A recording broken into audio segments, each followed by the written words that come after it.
What's going on, Washington fans? Welcome to A to Z Sports Washington. It's your boy Josh Taylor, and we are just about 2 weeks away from the NFL draft.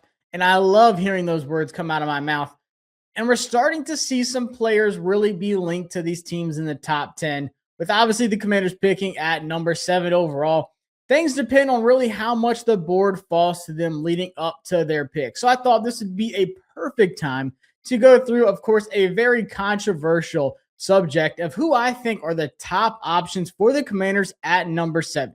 Now, this is just who I think could possibly be there, but who I really want them to take if I could pick out of all of these players with the number 7 overall pick. So I'll start with number 5 and lead up to my favorite pick at number 1 and who I hope the Commanders can walk away with on night 1 of the NFL draft. Now, the first one's going to get people going. Number 5 for me is Ohio State wide receiver Cardell Tate. And don't get me wrong, I love Cardell Tate. I really want the Commanders to get another outside wide receiver. But Cardell Tate's not even my favorite wide receiver in this draft. If you know me, I've been super high on Mekhi Lemon for a very long time. And spoiler, Mekhi Lemon's not even on this list for me because I just don't see him going number 7 overall. I think he's more of a 10 to 13 pick because he is a slot wide receiver. But to be honest with you, I don't care. I would take him at 7 if it was up to me and if that was the wide receiver I wanted. But I see the fascination with Cardell Tate. He's an Ohio State wide receiver. He's going to be great. He's that outside guy. He's a great vertical threat. And I would be happy if the Commanders selected him. Like I said, it's nothing against Cardell Tate. I just don't have him as my number 1 wide receiver in this draft. So I can't sit here and say that I would have him as the number 1 option for the Commanders at number 7 overall. But don't get it twisted. Like I said, we saw what happened when Terry McLaurin went down last season. Jayden Daniels was hurt. That wide receiver room was just a bunch of nobodies. And we can't have that. And I can really see Cardell Tate possibly taking over after, Terry McLaurin possibly leaves after the season. Who knows? That's a big mystery, of course. Contract doesn't look great after this year, but anything can happen. But nonetheless, Cardell Tate can be like that T. Higgins type of wide receiver too, where he's just kind of that alpha, complement to somebody else. Or he could be the number 1 guy after Terry. Who knows? But for me, I have him at number 5. This is not a shot at Cardell Tate. Like I said, if they land him, I will be ecstatic because you can never go wrong getting a premium wide receiver in the draft. And any help for Jayden Daniels is a great pick in my opinion. Now, this one's probably going to be a hot take too, because I've had 2 premium positions as my number 5 and number 4 picks, but I have Mansor Delane at number 4 for me.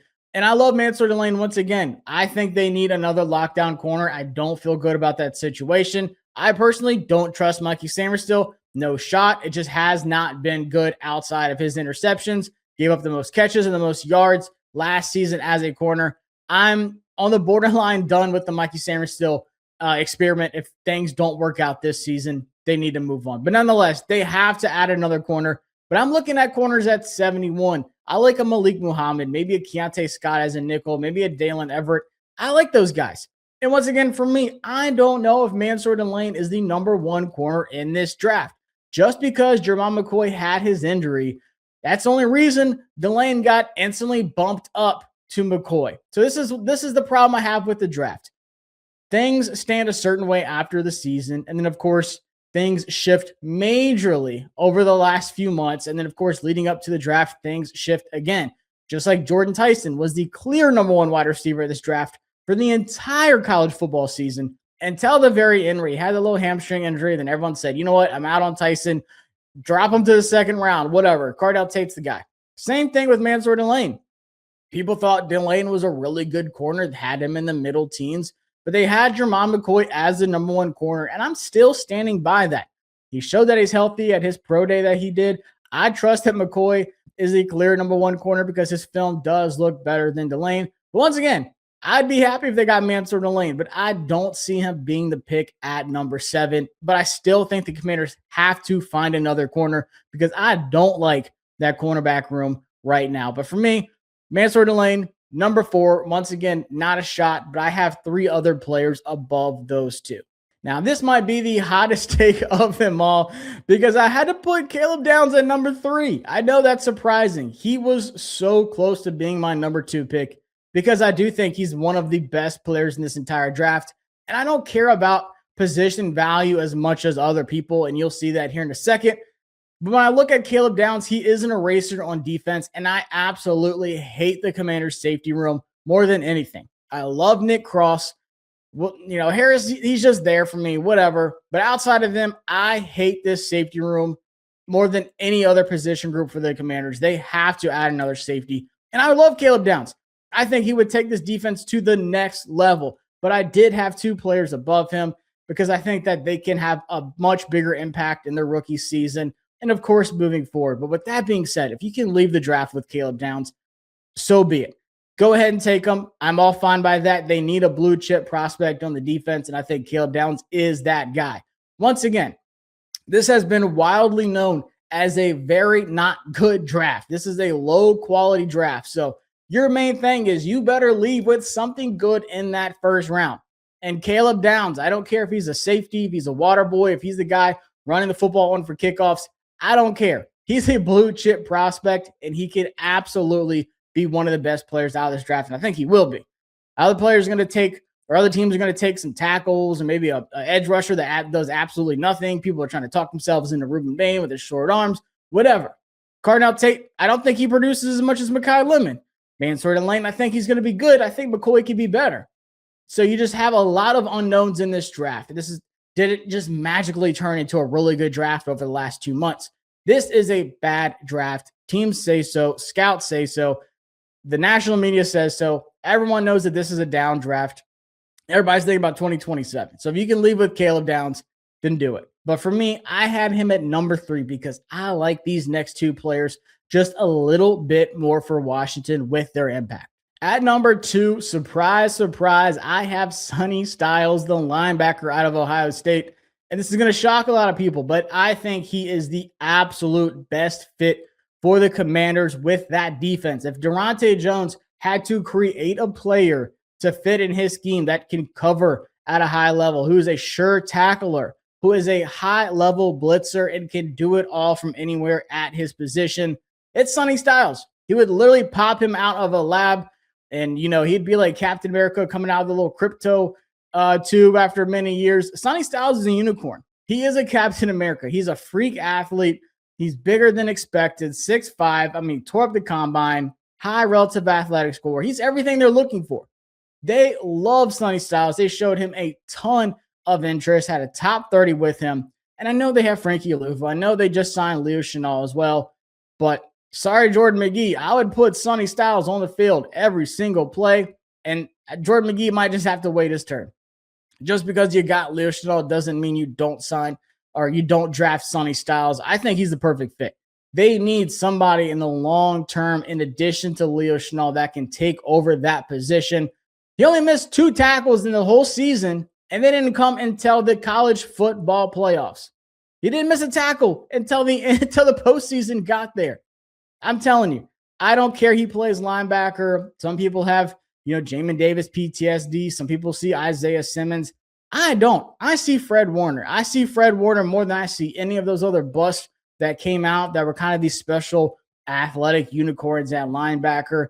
I'm not buying the bad things about Sonny Styles. I'm buying all the stock possible with Sonny Styles. And I think his impact is a tone setter. He's a green dot leader. He's excellent in coverage where Bobby Wagner was terrible. He's a sure tackler where the linebacker struggled. And like I said, he can blitz for Durante Jones. And I think Leo Chenal is going to come off the edge a lot more than people expect. So do not be surprised when you see Leo Chenal, Sonny Styles, and Frankie Luvu all on the field at the same time. And that is an instant upgrade over what they've had over the last few seasons. I love Sonny Styles. I think the Commanders love Sonny Styles.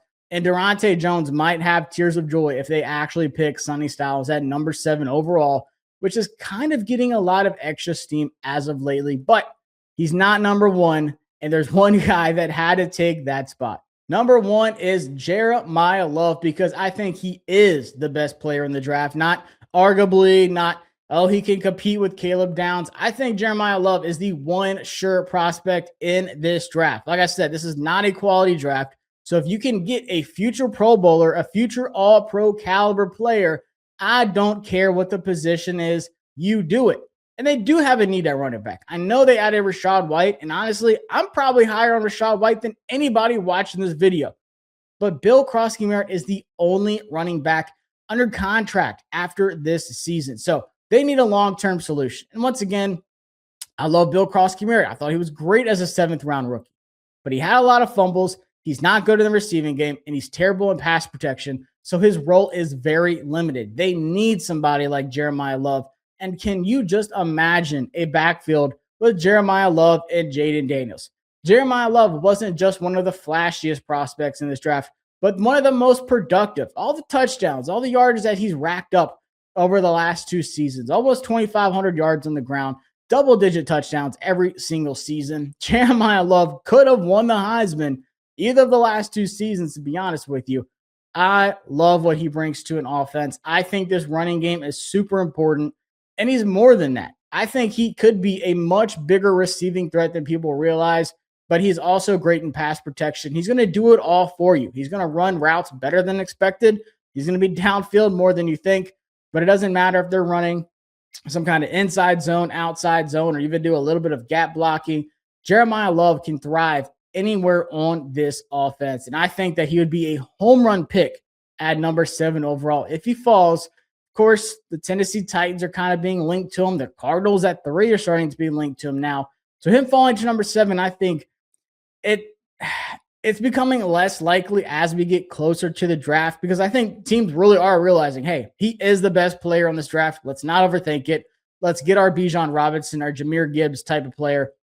And for me, that's exactly what Jeremiah Love is. So if he's on the board, the Commanders, Adam Peters, have to get Jeremiah Love in Washington, and he's going to create play after play for this offense. He's going to help out Jayden Daniels in the run game and in the receiving game from a pass protection and route running standpoint. Just feed Jeremiah Love the ball.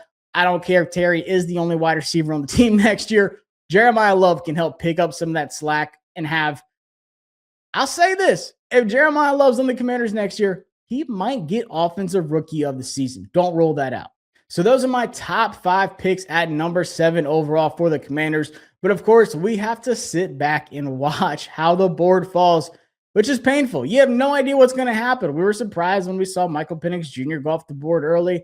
There's just always a wrench thrown in it. You never know what happens when you're at number 7. When you're at number 2, you kind of know what's going to happen. You know you can get Jayden Daniels. But when you were back at 29 last year, no one knew what was going to happen when they selected Josh Connerly Jr.